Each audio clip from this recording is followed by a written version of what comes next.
Este libro lo escribimos por tres razones fundamentales y una razón de coyuntura.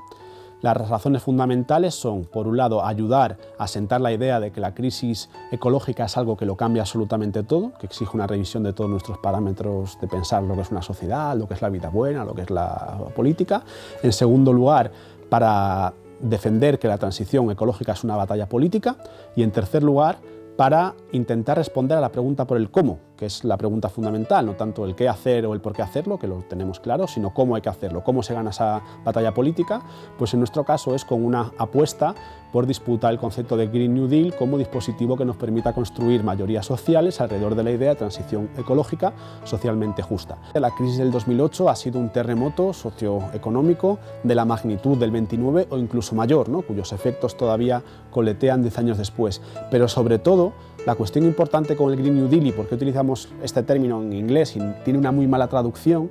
tiene que ver con el hecho de que cuando alguien habla de Green New Deal en el contexto de Estados Unidos, inmediatamente recuerda algo que no tiene que ver con la sostenibilidad. Tiene que ver con el hecho de que las clases populares pueden ganar, porque el New Deal fue una enorme victoria de las clases populares. Entonces entendemos que la ecología tiene que hermanarse con la justicia social y que hay que aprovechar la transición ecológica como una oportunidad para cerrar los abismos sociales que el neoliberalismo ha abierto en los últimos 40 años.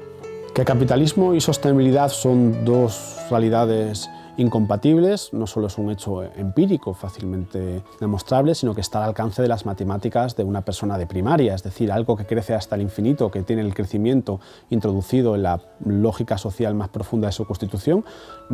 tarde o temprano está llamado a chocar con un planeta finito. La justicia climática es una de las grandes asignaturas pendientes para la transición hacia sociedades sostenibles, en muchos sentidos, en el sentido jurídico del término y también en el sentido de repartir de modo equitativo el espacio ambiental o ecológico para toda la humanidad. Seguramente que podamos dar lugar a sociedades sostenibles pasa por algo como descentrarnos ontológicamente y romper con las inercias que un paradigma antropocéntrico nos ha impuesto como civilización y darnos cuenta de que, bueno, el ser humano seguramente en la historia natural sea más anécdota que centro o que rey capaz de gobernarlo y controlarlo todo. Por eso decimos que es importante entender que lo que está en juego no es tanto el fenómeno planeta Tierra, que ha sobrevivido pues, a grandes eventos catastróficos, a 5 grandes extinciones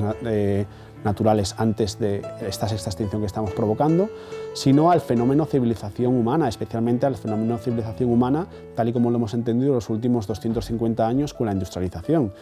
Creo que eso nos sitúa en un marco que políticamente es más operativo y permite construir mejor mayorías sociales capaces de afrontar los retos, los sacrificios y los cambios que va a implicar la transición ecológica.